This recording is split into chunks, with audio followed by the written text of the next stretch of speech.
Olá, amigos da Suno, eu sou o Fernando Ring, especialista em investimentos, e eu tô aqui com o Luiz Francisco Seco, o Fifico, sócio sênior da Veda. Fifico, seja muito bem-vindo. Obrigado, Ring, prazer estar com vocês. Sem mais delongas, vamos para a nossa primeira pergunta, né?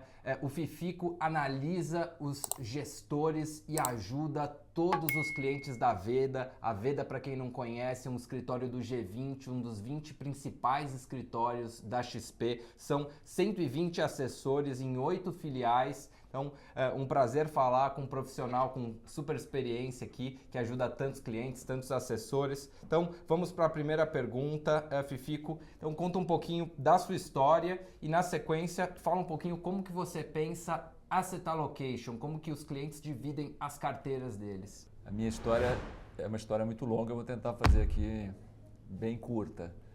Eu estou há quase 40 anos no mercado, então já passei por diversas fases, né, pelo crescimento do mercado, né?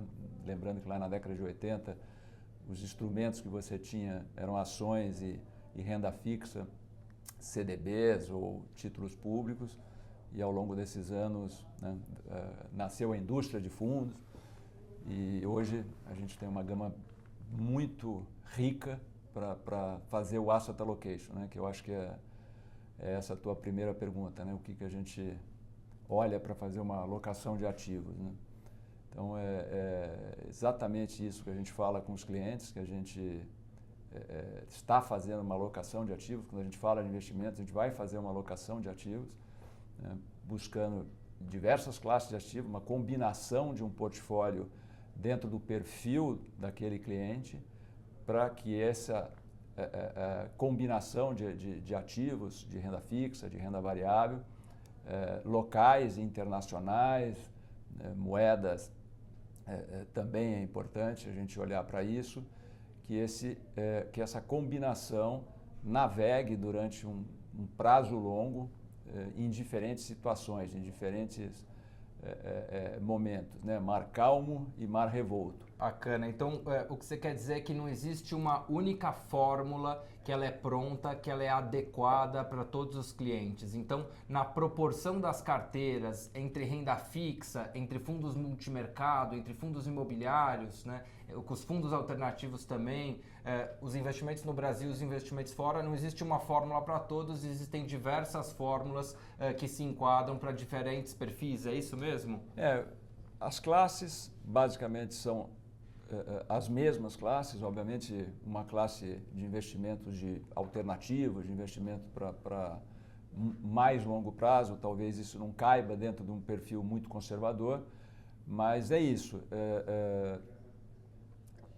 montar portfólios, né, resilientes, diversificados, dentro do perfil do cliente, ou seja, os pesos, como você perguntou, quais são os pesos, obviamente, para o investidor mais conservador, moderado, os pesos em renda variável, em ativos de mais longo prazo, de maturação de mais longo prazo, vão ser diferentes, né?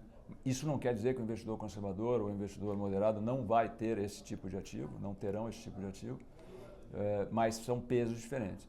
E assim, eu gosto de dizer que o portfólio não existe exatamente aquele pronto para você, né?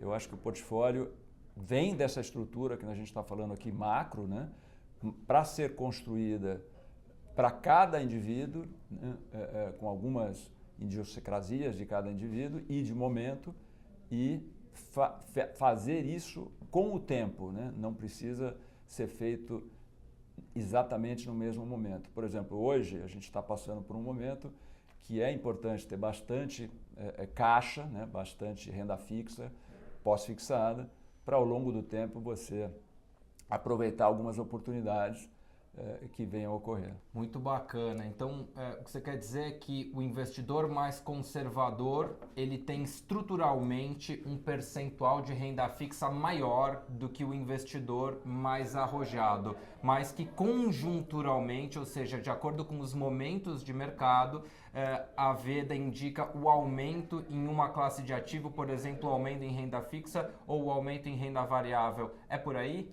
Sim, exatamente. todo tipo de investidor, né, deveria ter investimentos de classes diferentes, seja renda variável, renda fixa. Obviamente, o peso da renda fixa será relevantemente maior, né, e olhando as oportunidades de mercado, há um rebalanceamento, há uma diminuição de risco ou um aumento de risco. E conta um pouquinho como que isso funciona lá na Veda. Então, existe um comitê que se reúne todo mês, todo semestre? Como é que funcionam as reorganizações dentre os diferentes perfis, do perfil conservador para o mais arrojado? Todos são revistos com qual periodicidade? Exato, a gente tem um comitê, revisamos mensalmente ou extraordinariamente, quando há algum evento que a gente precisa tomar alguma atitude, seja, de novo, para trazer um pouquinho de diminuição de risco ou aumentar o risco, olhando uma oportunidade, a gente pode se reunir extraordinariamente e mudar um pouco o peso desses ativos. Muito legal. Então, última pergunta sobre Asset Allocation e a gente vai começar o nosso primeiro round, né? A última pergunta é sobre a pandemia, né? Todos nós vivemos uma aflição muito grande na pandemia em relação à nossa saúde, mas nós que trabalhamos com investimentos também estávamos dando suporte para a saúde financeira das famílias. Como que esse comitê se reuniu na pandemia? Quais atitudes foram tomadas naquele momento, em março de 2020, que as bolsas derreteram? O que vocês fizeram na pandemia, Fifico? Uma ótima pergunta. Foi um período bastante intenso. Reuniões eram praticamente diárias, conversas com gestores, fizemos bastante lives. Os investidores se interessaram muito em ficar próximo, mas assim, a principal mensagem que foi dada naquele momento é: calma, vamos olhar o que está acontecendo sem tomar uma atitude precipitada, né? Em alguns momentos é melhor você não fazer nada, entender o que está acontecendo, reavaliar e aí sim tomar as medidas.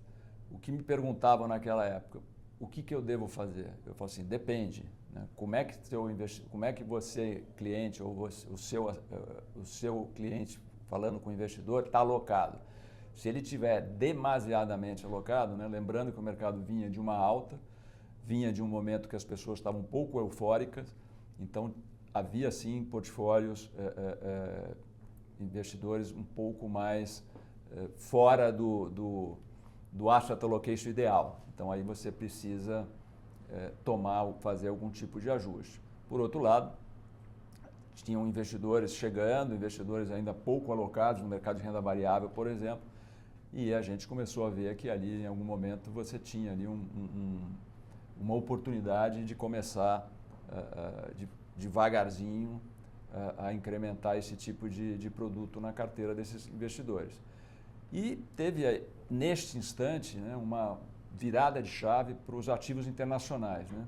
Muitos de nós, eu faço meia-culpa aqui, entendíamos que o Brasil pagava um prêmio de risco muito alto e não olhávamos para fora, né? Não olhávamos para a moeda, né? Porque o carrego aqui, a diferença da taxa de juros local para lá fora era grande, e a partir desse momento a gente entendeu que era para fazer isso, né?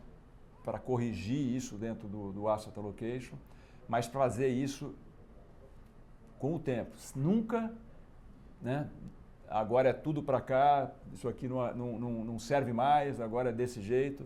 Não, fazer isso ao longo do tempo. E agora hoje olhando praticamente 2 anos e alguma coisa para trás, com o mercado internacional tendo uma realização, com uma virada de ciclo, as pessoas perguntam, e aí, é para continuar? Eu falo, sim, a gente só começou. O que nós estamos fazendo agora é fazer de uma forma mais gradual, entendendo que essa virada de ciclo pode levar algum tempo. Legal, maravilha, obrigado.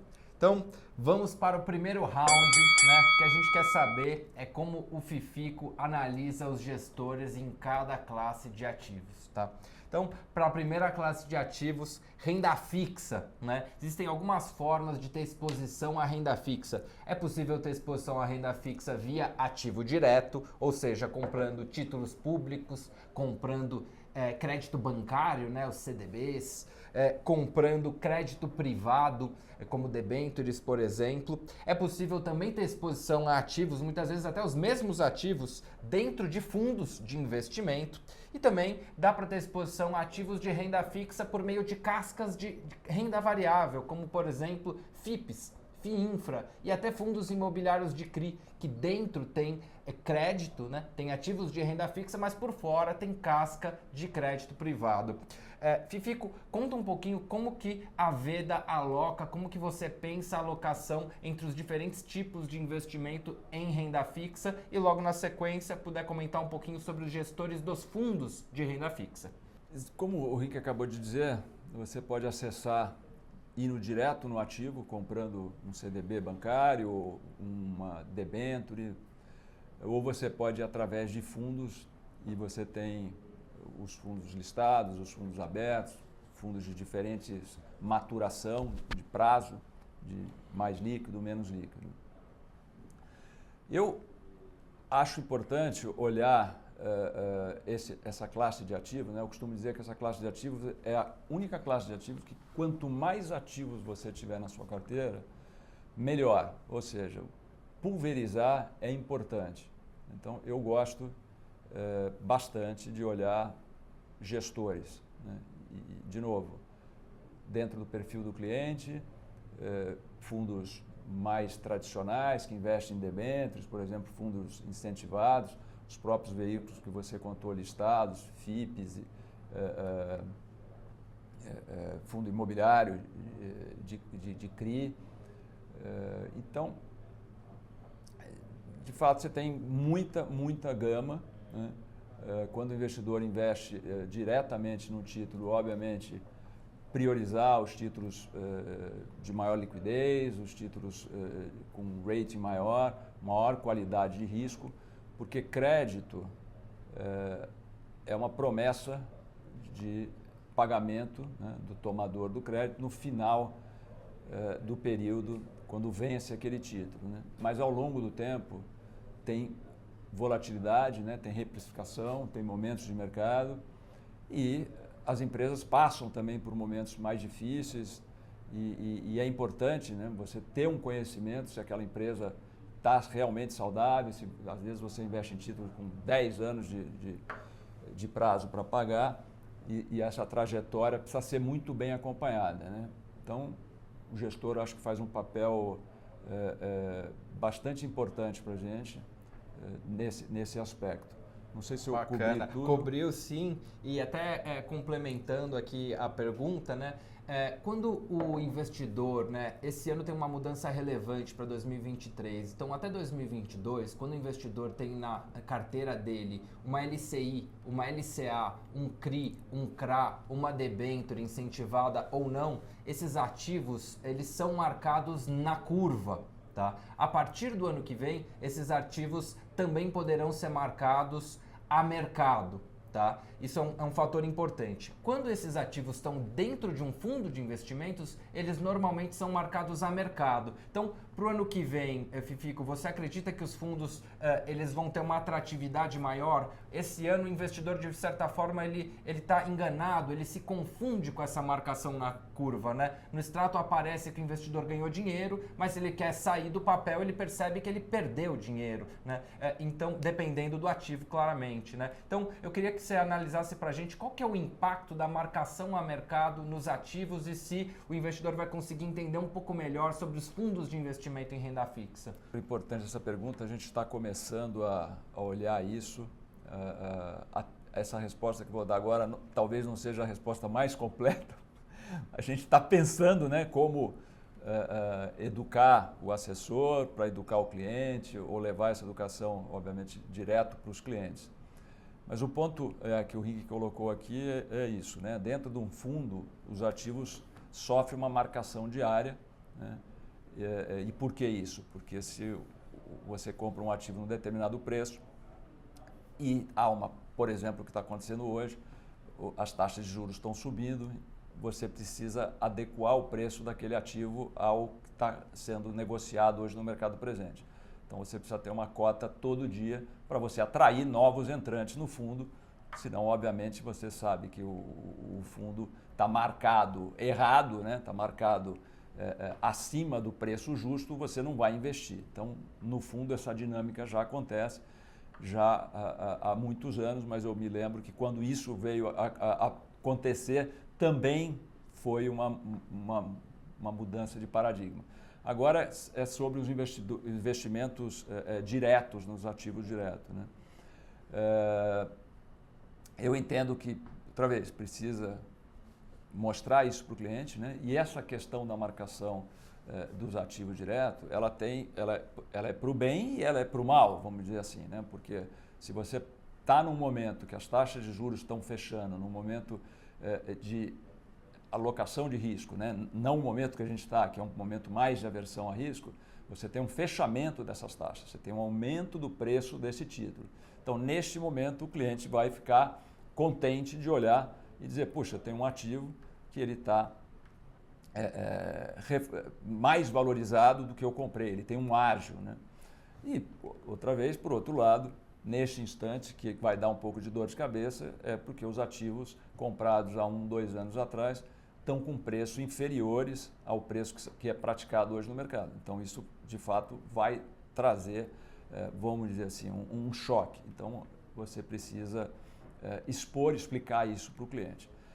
Mas, de uma certa forma, a gente entende que o cliente que compra um título de renda fixa, ele não se preocupa com ágio e com deságio, ele compra para carregar, né? Então, eu acho que essa virada de chave vai ser muito importante para que o investidor tenha, de fato, a percepção, né, do que acontece e fazer os movimentos de mercado, de mudanças na carteira, e parar um pouco com essa história de compra e carrega, né? Leva até o vencimento.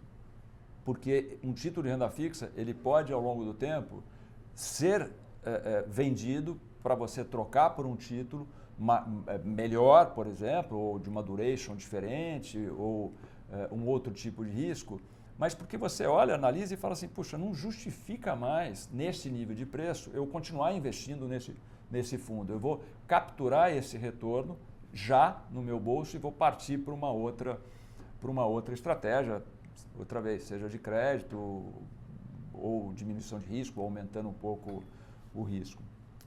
Legal, legal. E eu acho que também é interessante falar a diferença, né, de você estar diretamente num ativo ou em um fundo de renda fixa, que é o efeito condomínio. De fato, quando o investidor ele compra um CRI, um CRA, uma debênture, muitas vezes é para casar com o ativo, ou seja, para levar até o vencimento. Quando você está em um fundo de investimento, o mais comum é que o gestor recicle, né? Então, conforme vence o ativo ou conforme tem uma oportunidade, o gestor vende um ativo, compra um outro ativo, ele pode fazer uma gestão um pouco diferente. Isso tem um efeito condomínio, você tem um gestor profissional gerindo para você, tem benefícios, mas também pode ter riscos, né? No sentido de, voltando para a nossa crise da pandemia, ali os fundos que tinham crédito privado sofreram uma marcação e os gestores precisaram vender de uma forma rápida. O investidor que não queria sair, muitas vezes ele acabou sendo penalizado pelos outros condôminos, ou seja, pelos outros cotistas do fundo que quiseram sair e o gestor foi obrigado a vender os títulos a preço de banana. Então, estar em condomínio tem benefícios da gestão ativa, mas também tem o risco desse efeito condomínio. É por aí, Fifico? É por aí e é por isso que precisa entender bem, né, o ativo que você está alocado, né? Então, por exemplo, o que aconteceu exatamente ali em março de 2020, quando houve um pânico do investidor, ele vendeu as cotas desse fundo, o gestor foi ao mercado, vendeu, como você disse, a preços muito abaixo do valor, a preço de banana, e a cota do fundo caiu, e aquele investidor que tem um horizonte de mais longo prazo, que tem uma visão diferente, que não se apavorou ali, ele sente no bolso ali a marcação ao mercado. Ele não precisa, obviamente, sair e contabilizar isso, mas ele, de certa maneira, se assusta, né? Então, assim, eu acho até esse ponto importante para mostrar que, às vezes, você ter um fundo de mais longo prazo, se você é um investidor que entende essa marcação, essa questão de liquidez, etc. Se você tem um fundo de mais longo prazo, o gestor não tem a espada na cabeça, ele não precisa ir ao mercado rapidamente vender os papéis e ter uma queda vertiginosa nas cotas.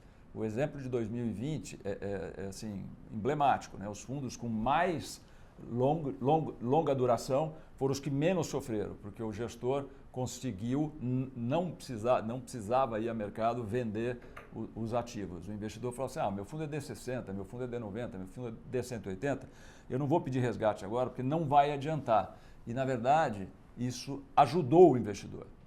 Então, eu convido todo mundo a prestar atenção nesse tipo de menos liquidez, sendo favorável para o investidor que tem o entendimento, que entra num fundo de crédito, que não é para ficar um mês, não é para ficar 6 meses, talvez um ano, talvez 2, talvez 3. E muito interessante nessa característica de fundos de renda fixa, essencialmente de crédito privado com prazo mais longo, 3 fundos recentemente saíram no mercado, estão chamando uma atenção relevante, eles até ficam abertos por um momento, depois fecham.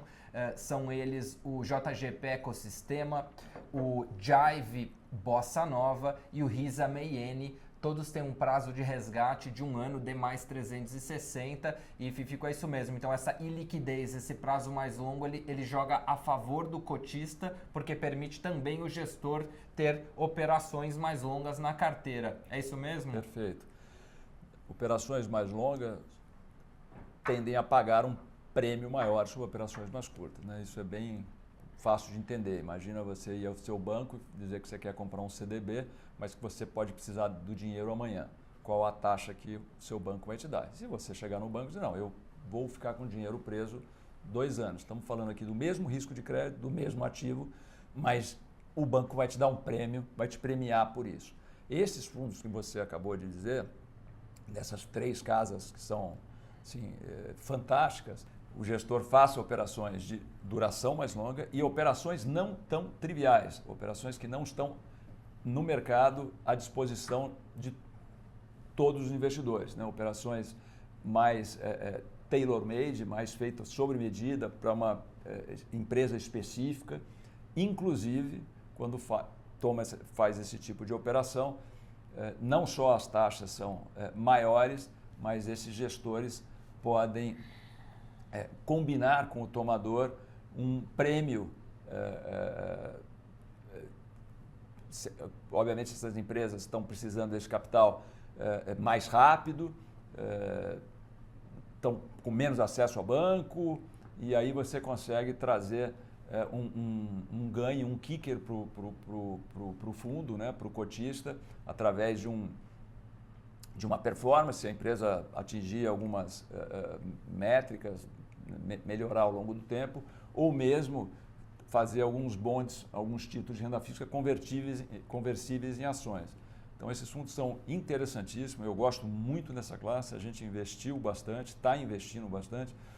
Tem alguns fundos que são 180, tem alguns fundos que são 360, eu acho que agrega muito valor e o fato, de novo, da semi-liquidez está a favor do investidor que não vai se precipitar, a favor do gestor que vai poder trazer melhores operações. Vamos para o segundo round, vamos falar de fundos multimercado. Aqui temos gestores conhecidíssimos, mas multimercado não é uma única classe, existem subclasses dentro de multimercado, essencialmente fundos multimercado macro, fundos long and short e fundos quantitativos também.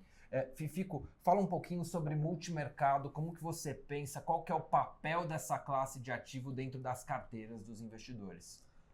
Eu costumo dizer que uma parte dos nossos investimentos vão para multimercado, nós vamos escolher um gestor para fazer dinheiro para a gente, né? Então, eles têm instrumentos que a gente não tem, que o investidor comum não tem acesso. Vou dar um exemplo que está acontecendo bastante hoje. Já questão de 1 ano e meio, os gestores macros estão tomados em juros americanos. Então, entenderam que a taxa de juros americanos ia subir, que os títulos lá estavam muito caros, né? E tomaram esses títulos e hoje venderam, né? Para a gente falar aqui na linguagem, a gente fala está tomado, está vendido no título, entendendo que esses ativos, esse preço ia cair porque a taxa de juros ia subir. Então, dá dinheiro, dá um pedaço da carteira para que o gestor possa trazer esse ganho acima do CDI, né, que é nosso balizamento, eu acho super importante. Dentro das classes de ativos, você mencionou multimercado macro, que é o mais comum, né, que opera gestores que operam juros, moedas, ações, commodities, e hoje renda fixa, crédito privado, não era uma coisa muito comum. Você tem os long short, tem uma carteira de ações top picks, né? As melhores opções, vendida no índice ou mesmo short em algum determinado papel. E você tem a parte quantitativa. Eu acho que dentro de uma alocação de multimercado tem que ser considerado as três caixas. Eu particularmente gosto bastante de multimercado macro e um pouco de quantitativo, mas não deixo de olhar para alguns gestores que fazem long short, que não é uma classe tão trivial, né, e tão comum. Então, são poucos gestores e poucos bons gestores.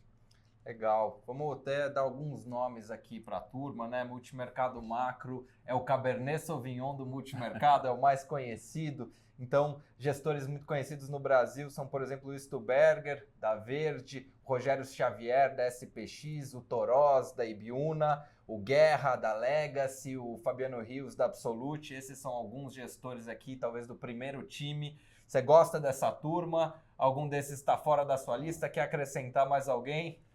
Eu não vou acrescentar mais ninguém para não causar nenhum problema com meus amigos. Tem muita gente, certamente eu vou esquecer, mas você mencionou 5 faixa preta aqui. Acho que tá de bom tamanho. É uma lista fantástica. Bacana. Long and short, algum nome que você goste especificamente que tem ali nas carteiras da Veda? A gente gosta da BLP, Asset, uma gestora talvez pouco conhecida.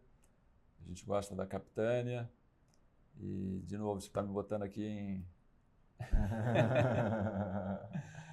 maus lençóis. BLP é o Glauco Cavalcante. Isso, já um abraço para o Glaucão, esteve aqui na Suno ontem. Grande abraço. É verdade?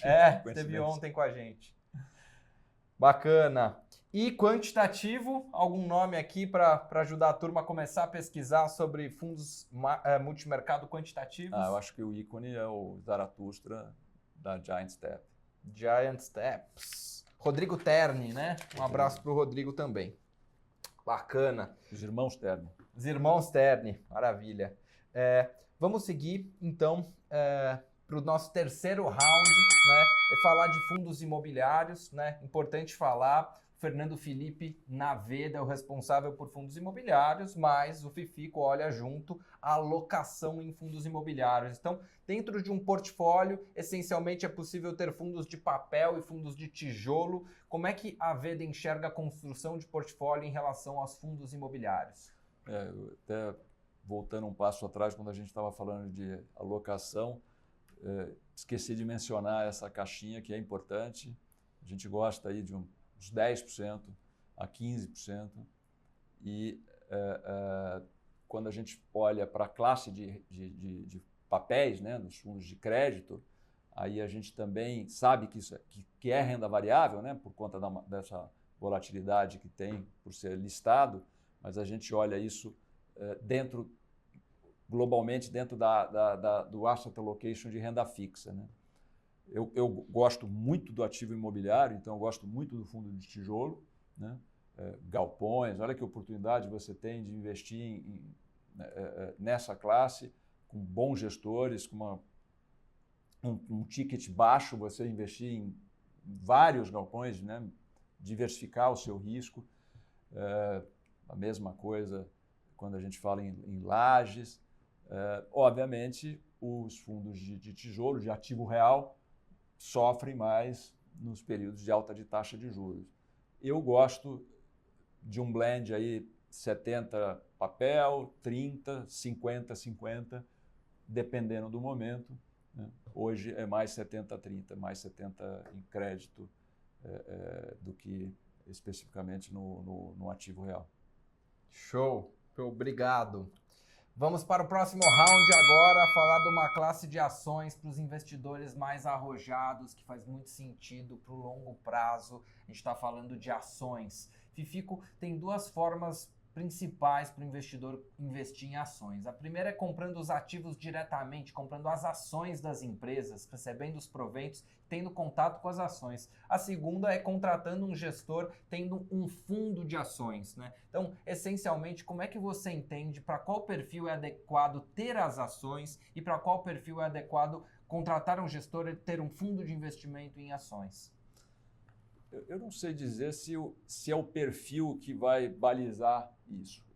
Assim, o perfil que eu digo, o cara mais moderado, o cara mais agressivo, eu acho que é o perfil, é o gosto do cliente. É um pouco mais disso, né? A gente sabe que clientes gostam de ter os seus nomes, as suas empresas, né? Outros preferem delegar isso para o gestor.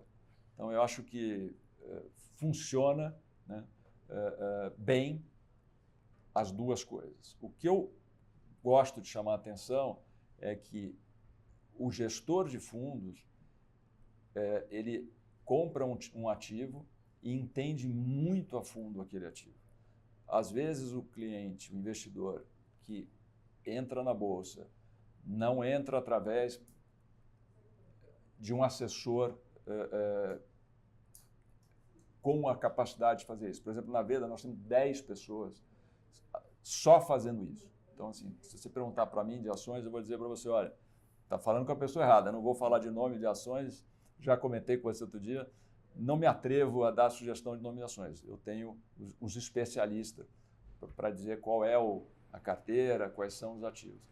Eu só deixo aqui um ponto que, assim, o gestor ele entende muito do ativo e ele carrega aquele ativo, às vezes por muito tempo, e mesmo no momento aquele ativo está subindo e o gestor entende que aquele ativo está ficando mais barato. E o investidor sozinho, ele entende que subiu, ele quer vender para capturar aquele lucro. E às vezes ele está vendendo mais barato do que ele comprou. Ele está ganhando dinheiro, mas né, o valuation do papel é outro. E no lado do prejuízo, ele não entendendo o que está acontecendo na empresa, às vezes só pelo fato do mercado estar penalizando aquela empresa, não significa que aquela empresa esteja indo mal. A empresa pode estar crescendo bastante.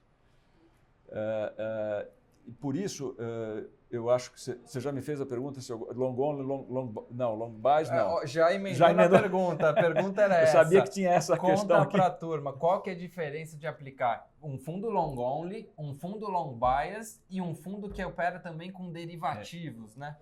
O fundo long only é um fundo que carrega uma carteira comprada, né, exposta ao mercado de ações 100% do tempo, né? E um fundo long bias é um hedge fund de bolsa, né? Ele pode mudar o tamanho da carteira, né? Ele pode estar 30% exposto, pode estar 80% quando ele está mais com um cenário melhor, ou 100%, e ele pode, como você disse, ter operações de proteção na carteira, por exemplo, usando derivativo, eventualmente uma moeda, uma compra de dólar, etc. e tal. Eu aprendi há muitos anos atrás com um grande gestor, Fábio Spínola, da Apex, mencionar ele, faz tempo que a gente não fala, que ele disse assim, quando ele montou o fundo long bias, ele era um gestor de long only, ele falou assim, agora eu tenho todos os instrumentos para colocar toda a minha expertise a favor do investidor. Então, eu gosto muito da combinação desses dois fundos, uma parte long only e uma parte long bias, que é onde você delega mais poderes para o gestor. Fifico, explica para o pessoal o que é risco direcional e muitas vezes esse risco direcional, justamente no fundo long bias, ele é reduzido ou aumentado de acordo com os momentos de mercado. O que é risco direcional, Fifico? Quando o gestor está um pouco mais com um cenário mais de aversão a risco, ele diminui o risco do fundo. Como que ele faz isso? Ou através de derivativos, né? Uma compra de uma opção de venda de um Ibovespa, por exemplo, né? Própria compra de dólar, que a gente sabe que o dólar tem uma descorrelação, né? Uma baixa correlação com ativos de renda variável no Brasil, ou ele muda, né, o tamanho, né, o sizing da exposição dele. Ele pode estar menos alocado ou mais alocado. Respondi, é isso? Respondeu, muito legal, muito bom. Então, agora a gente vai falar da nossa última classe de ativos por hoje, que é a classe que é knockout, né? Ela tem um retorno extremamente elevado, acaba chamando a atenção dos investidores, mas ela também tem um prazo muito longo. Fifi, que eu estou falando dos fundos alternativos.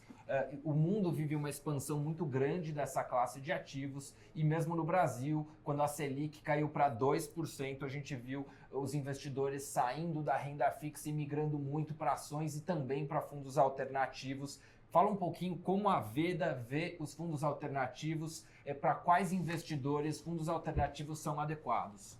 Bom, eu gosto muito da classe, acompanho a questão de 20 anos e a questão de 3 anos a XP deu a oportunidade para a gente trazer isso para o varejo, né? O varejo private, varejo qualificado. Por que eu gosto? Uma das razões, eu vou começar talvez pela última, mas como você falou da iliquidez.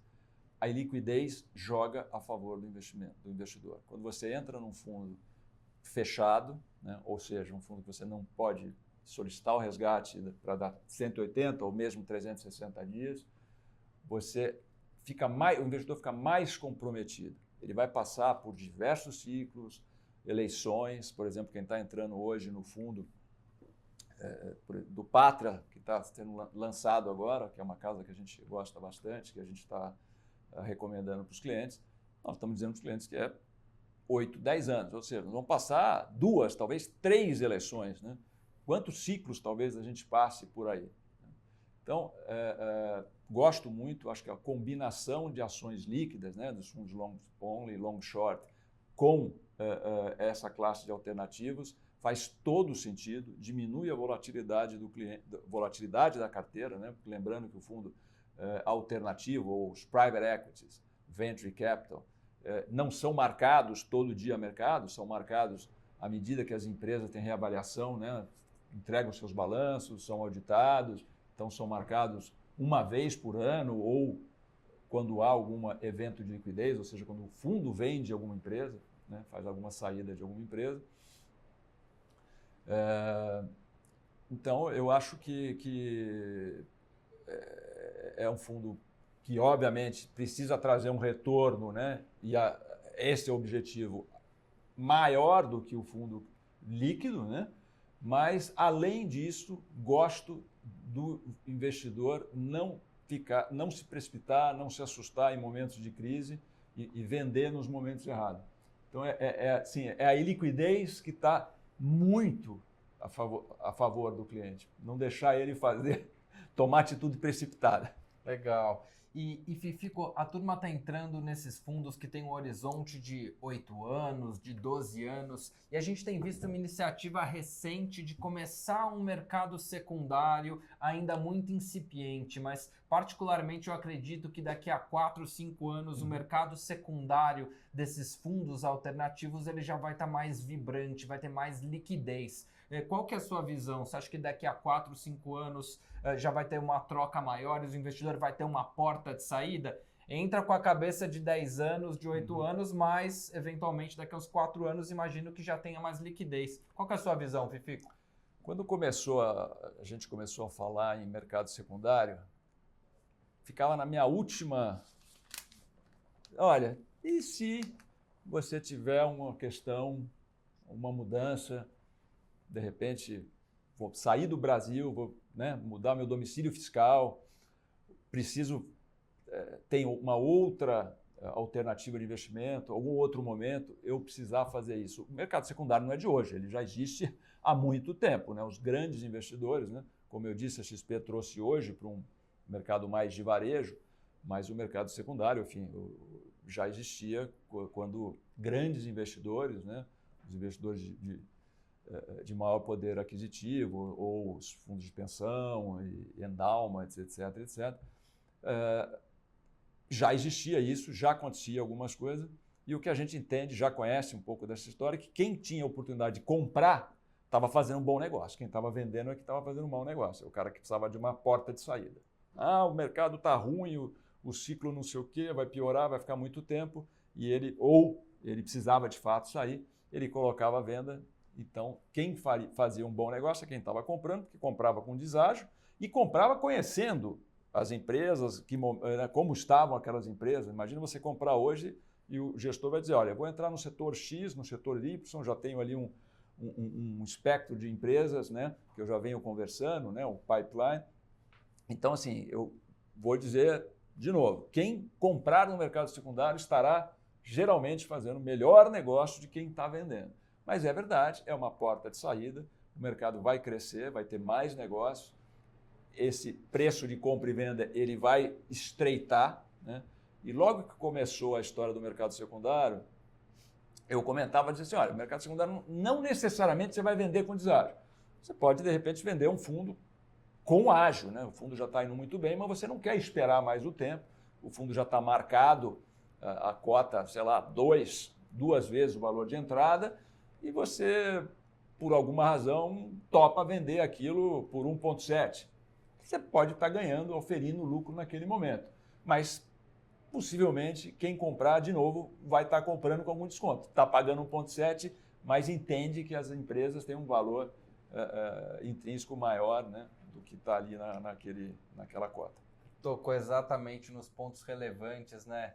Às vezes, quando a gente analisa uma empresa listada, public equities, você tem muitas informações, você tem padrão das informações contábeis das empresas. Quando a gente analisa um fundo dessa classe de ativos, são empresas de capital fechado, é mais difícil entender o que está dentro delas, o que está dentro dos fundos, é mais difícil entender as empresas, e aí o investidor também acaba penalizando até por essa dificuldade de informação e também porque a porta de saída ainda é estreita e ela deve aumentar com o tempo. Acho que é por aí, né? Não, está certo, mas a gente não entrou aqui muito no ponto de analisar gestores, né? Então, portanto, quando você vai investir num fundo com esse comprometimento, com esse horizonte de longo prazo, você analisar quem vai fazer isso, né? Quem é a gestora que está por trás, quantos anos ela está fazendo isso, que tipo de retorno, como é que ela enfrentou mercados parecidos, né, de aversão a risco, e a gente, ao longo da história, já passou por diversos ciclos, né? Eu costumo dizer que no Brasil os ciclos ainda são mais curtos, ainda tem mais, né, lombadas no meio do caminho. Então, assim, na hora de olhar um fundo de private equity, todo o cuidado que você deve ter para analisar um gestor de multimercado, né, conhecer bem, conhecer todo o histórico, eu acho que é dobrado a preocupação e a maneira que você faz essa análise. Bacana, sensacional. Então, queria agradecer o Fifico, mandar um abraço para os amigos da Veda, para o Marcati, para o Fernando Felipe, o FF, para o Jean também, de Balneário Camboriú, para o Luiz, que acabou de chegar, Luiz Moura, acabou de chegar na Veda, e para o Matheus Dinizo, abraço, a turminha da Veda é fera. Obrigado, Fifico, tamo junto. Obrigado, prazer estar aqui com você nesse primeiro round. Um abraço a todos. E quem quiser conhecer mais sobre o trabalho da Veda, o site da Veda está aqui na descrição desse vídeo. E também, por favor, inscreva-se no nosso canal.